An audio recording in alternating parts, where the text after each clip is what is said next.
नमस्कार, मेरा नाम सोहेल रज़ा है और आप देख रहे हैं YouTube channel poetry and you.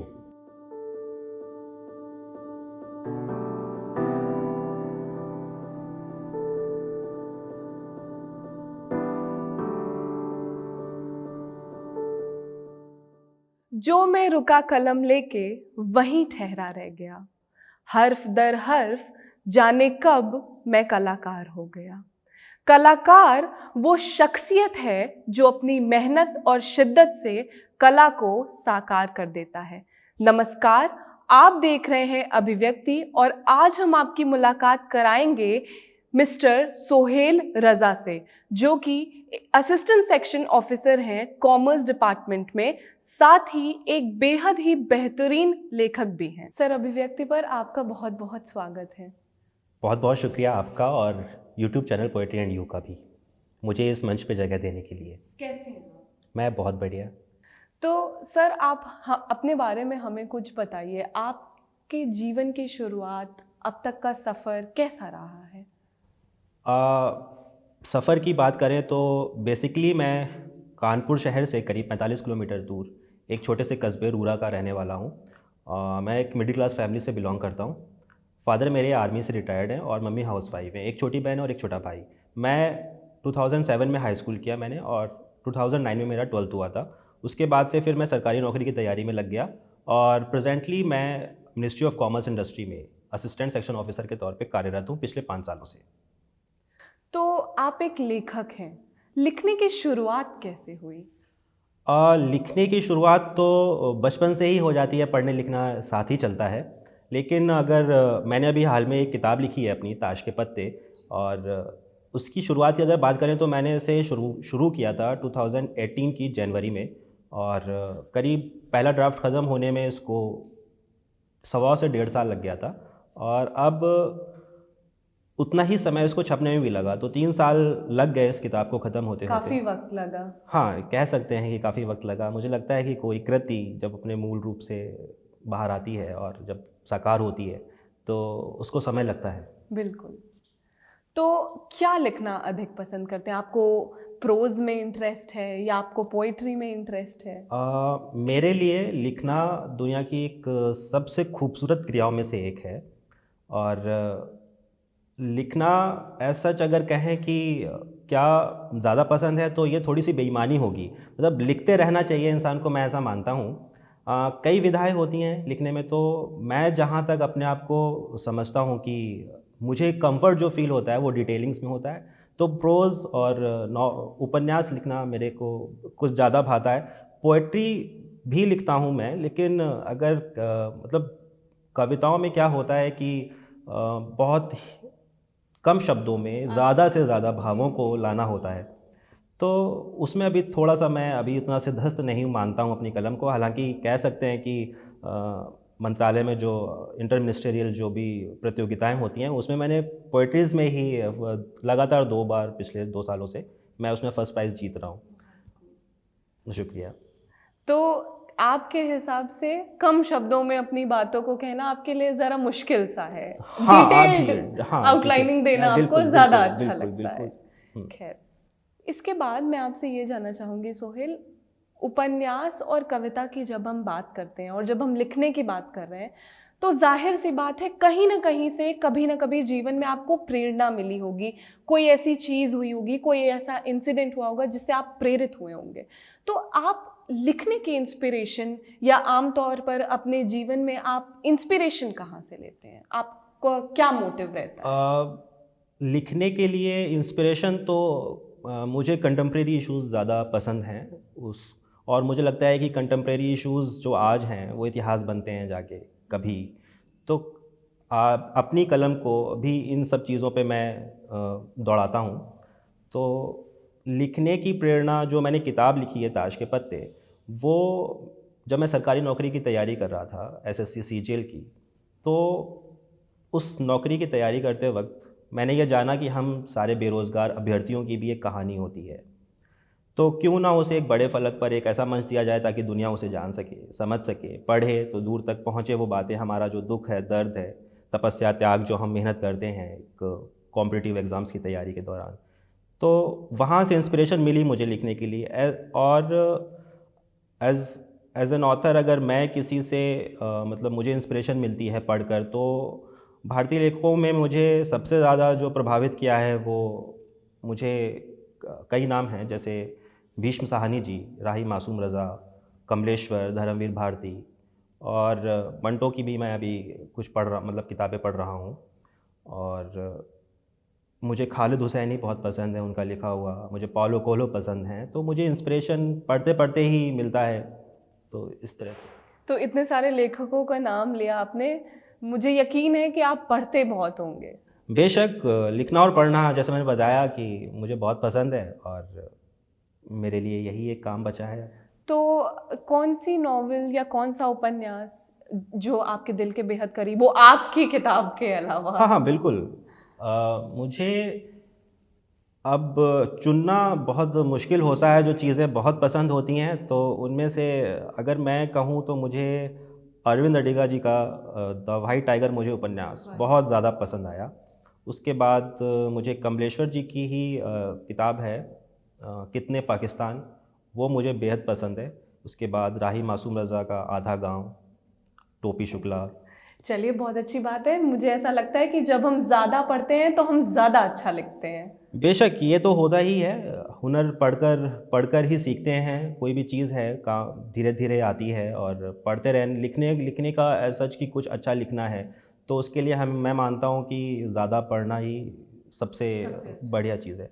इसके बाद मैं आपसे ये जानना चाहूँगी, आपने हाल ही में एक किताब लिखी है जिसका नाम है ताश के पत्ते। तो मैं चाहूँगी आप हमारे दर्शकों को बताइए कि इस किताब में क्या कुछ है और किस विषय पर है ये किताब।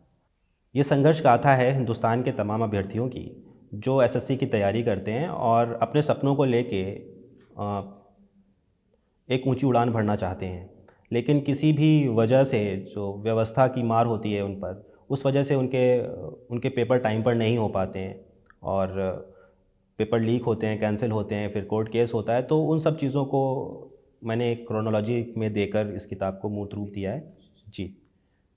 तो सोहेल, आपने बात करी कि जो संघर्ष है लोगों का, यानी बच्चे जो फील करते हैं, जो प्रॉब्लम्स उनकी लाइफ में होती है जब वो सरकारी नौकरी की तैयारी करते हैं, आपने वो सब कुछ इस किताब में पिरोया है। तो इसे लिखने का एक्सपीरियंस कैसा रहा? क्या कुछ आपके दिमाग में चल रहा था जब आप इस किताब को लिख रहे थे? इस चीज़ को लेके, मतलब ये, जब मैं अगर अपनी बात करूं, तो जब मैं तैयारी कर रहा था एसएससी सीजीएल की, तो 2013 बैच था मेरा।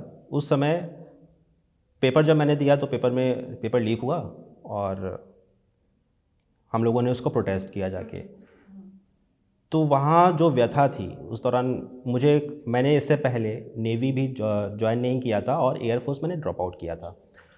एयरफोर्स में मैंने 53 दिन ट्रेनिंग करी थी, और उसके बाद छोड़ दिया था। वहाँ पे हुआ ये कि एक दोस्त मुझे नाइट ड्यूटी के दौरान मिला, और उसने अपनी बात बताई कि एसएससी ये होता है। हम लोगों को एसएससी के बारे में उस समय तक, हमारे कस्बे में उस समय तक नहीं आ पाया था कि एसएससी क्या होता है। तो चूँकि पापा फ़ौज में थे, तो शुरू से ही डिफेंस में आता, तो मैं डिफेंस में पहुँच गया था, और वहाँ पे 20 साल का बॉन्ड था। एज एन एयरमैन मैंने ज्वाइन करी थी 2012 में।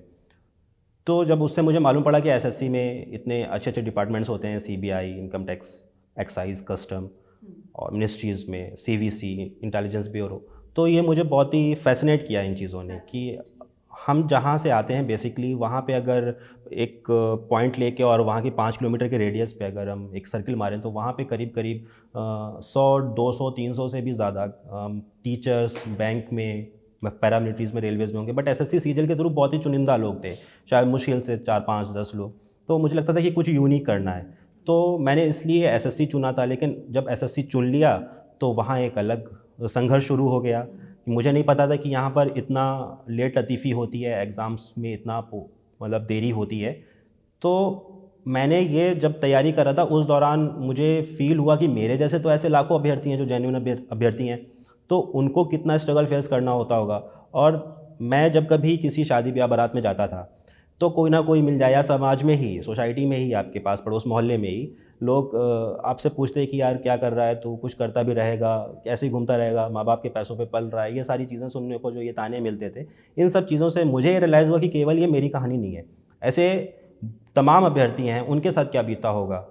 तो वहाँ से ये चीज़ का कॉन्सेप्ट मैंने उठाया था। और हाँ, और ये 2017 के प्रोटेस्ट पे मैंने ख़त्म करा है, जो एक मास प्रोटेस्ट और हुआ 2017 में भी केस हुआ था और इसका रिज़ल्ट अवेटेड था। तो वहाँ से 2013 के प्रोटेस्ट से उठा के 2017 के प्रोटेस्ट के बीच की कहानी मैंने लिखी है ताश के पत्ते में अपने। बहुत अच्छी बात है, सुनकर बहुत अच्छा लग रहा है कि अभ्यर्थी जो तैयारी करते हैं और जो इतना कुछ फेस करते हैं उनके भावों को आपने पिरोने की कोशिश की है, और मुझे ऐसा लगता है कि ये सभी को, हर वर्ग को बहुत पसंद आएगी आपकी ये किताब। इसके बाद सोहेल, मैं आपसे ये जानना चाहती हूँ, आगे चलकर जीवन में आप क्या करना चाहते हैं? कोई ऐसे उद्देश्य या कोई ऐसे लक्ष्य हों आपके? मेरा प्रयास तो बेहतरी का ही रहता है, किसी भी काम को अगर पकड़ूं तो उसमें बेहतर करूं। अभी जहाँ पे मैं काम कर रहा हूं तो उसमें बेहतरी का होता है, साथ में अपने ही बेहतरी के अलावा जो अपने आसपास के लोग हैं उनकी बेहतरी हो सके, उनका अपलिफ्टमेंट हो सके। हम सोसाइटी को क्या कंट्रीब्यूट करते हैं, जब सोसाइटी कंट्रीब्यूशन होता है उसके साथ साथ हम एक, जब सब लोग इस चीज़ को करेंगे तो एक फिर नेशन बिल्डिंग होती है। तो वो मेरी बेहतरी का ये हिसाब है। अगर मैं व्यक्तिगत तौर पर कहूँ कि अभी जैसे मैं किताब लिख रहा हूँ तो किताब के मैं इसमें थोड़ा सा और बेहतर बनना चाहूँगा, अपनी कलम को और धार देना चाहूँगा ताकि और किताबें लिखना चाहेंगे? बेशक हाँ, मैं बिल्कुल लिखना चाहूँगा। ये महत्वाकांक्षा है मेरी कि मैं और आगे बढ़ूँ। तो कोई ऐसा प्रोजेक्ट या कोई ऐसा मोटिव आपके मन में, कोई ऐसा आइडिया है जिस पर आप अभी लिख रहे हो या लिखना चाहते हो, या ये फ्यूचर प्लान है सिर्फ? नहीं, फ्यूचर प्लान्स तो प्रेजेंट से ही होता है, सब वो गोल्स सेटअप होते हैं। मैं कंटेम्प्रेरी इश्यूज़ पे लिखना बहुत पसंद करता हूँ, और तो यहाँ से ही मैं फिक्शन और उठाता हूँ अपना, और उन सब चीज़ों के लिए मैंने अपना बना रखा है कि इस तरह से लिखना है। सोहेल, अभिव्यक्ति पर हम कला की बात करते हैं और लोगों को कलाकारों से और उनके कला से जोड़ने की कोशिश करते हैं। तो मैं आपसे जानना चाहती हूँ, आपके जीवन में या आम तौर पर भी कला के इम्पोर्टेंस के बारे में आप क्या सोचते हैं? आपको क्या लगता है कि कला का महत्व क्या है हमारे आसपास? बेसिकली ये बहुत ही खूबसूरत सा सवाल है, बट मैंने कभी सोचा नहीं था कि हम लोग कलाकार जो भी हैं, जो भी कला करते हैं, उनसे इस तरह के सवाल भी हो सकते हैं। लेकिन मेरे नज़रिए में कला जो है वो बहुत ही पवित्र चीज़ है। दुनिया में कुछ भी है, मैं ऐसा मानता हूँ कि जो कुछ भी है, इवन साइंस ही क्यों ना हो, वो भी एक आर्ट है। वो आर्ट बहुत ही व्यापक है। इस सृष्टि की रचना भी जो है वो भी एक कला है जिसने भी बनाई है। तो कला जो है हमारे जीवन में एक डिसिप्लिन लाती है, पहली बात तो। और जैसे कोई औरत है अगर, या कोई भी आदमी खाना बना रहा है, ठीक है, बना रही है, तो वो भी उसकी एक आर्ट है। किसान अगर फसल काट रहा है, फसल में बीज, मतलब खेत में बीज बो रहा है, तो वो भी उसकी कला है। हम कलाकार जो केवल लिखते हैं या मंच पे जाके परफॉर्म करते हैं, वो कला तो है ही। जैसे चींटी भी अगर एक रो में चल रही है तो वो कला है। कला हमको डिसिप्लिन देती है, सबसे बड़ी चीज़। और कला जो है वो अपनी बात को रखने का एक माध्यम होती है। बहुत ही पारिभाषिक तौर पे, मतलब मुझे इसका पता नहीं है, लेकिन मैं ऐसा मानता हूँ कि कला अभिव्यक्ति का माध्यम है। और लोगों को पसंद भी आए ऐसी चीज़ अगर सिस्टमेटिक वे में होती हैं तो फिर वो प्रोफेशनल हो जाती है कला। तो उसको हम फिर बोल सकते हैं, मेरे नज़रिए में कला जो है वो बहुत ही विस्तृत है, व्यापक है। उसकी एक प्रॉपर परिभाषा में देना मुश्किल होगा है, आपके मेरे लिए लिए। मुश्किल है। तो सोहेल, आपसे हमने इतनी सारी चीज़ों के बारे में जाना, इतनी अच्छी अच्छी बातें करी। जाते जाते मैं आपसे ये जानना चाहूँगी, ये पूछना चाहूँगी कि आप एज अ लेखक और एज अ पर्सन भी हमारे व्यूअर्स को क्या मैसेज देना चाहेंगे, या कुछ एडवाइस जो आप अपनी तरफ से देना चाहें? एडवाइस के लायक तो मैं अभी नहीं हूँ, लेकिन मुझे लगता है कि इंसान को सीखते रहना चाहिए। और सीखना केवल किसी भी इंसान से नहीं, किसी भी इंसिडेंट से वो सीख सकता है। और जहाँ तक हो सके कि इस देश के युवा को, उसके कंधे पे बहुत जिम्मेदारी है। ये जो समय चल रहा है उसमें उसको बहुत जिम्मेदारी भरा है कि अपनी बेहतरी के साथ साथ दूसरों की भी बेहतरी की वो चीज़ सोचे, और जितना ज़्यादा हो सके वो अच्छाइयों को फैलाएं, अच्छे इंसान भी बने, मतलब मुझे ऐसा लगता है। लेखक के तौर पे जो मैं इतना ही कहूँगा कि पहले मैं जितना पढ़ लूँ, ऐसे ही लोगों से भी बोलता रहता हूँ कि जितना ज़्यादा हो सके उतना पढ़ते रहिए और अपनी कलम को इस चीज़ के लिए लगाइए, अपनी कलम को इख्तियार दीजिए। चलिए सोहेल, अभिव्यक्ति पर आने के लिए बहुत बहुत शुक्रिया। हम आशा करते हैं कि आप आगे और अच्छा करते रहें, किताबें लिखते रहें बहुत बहुत शुक्रिया। और अभिव्यक्ति पर हम आपसे मिलते रहें। तो ये थे मिस्टर सोहेल रज़ा, जिनसे हमने जाना कि अपनी कलम के माध्यम से कैसे हम समाज में परिवर्तन का आगाज़ कर सकते हैं। साथ ही जीवन में तमाम चुनौतियां होने के बावजूद भी यदि हम प्रयासरत रहें तो सफलता की हर ऊंचाई को छू सकते हैं। इसी के साथ ही हम आपसे विदा लेते हैं। बहुत जल्द फिर मुलाकात होगी एक नए कलाकार के साथ। तब तक के लिए देखते रहिए अभिव्यक्ति, मेरे यानी शिफाली दुबे के साथ।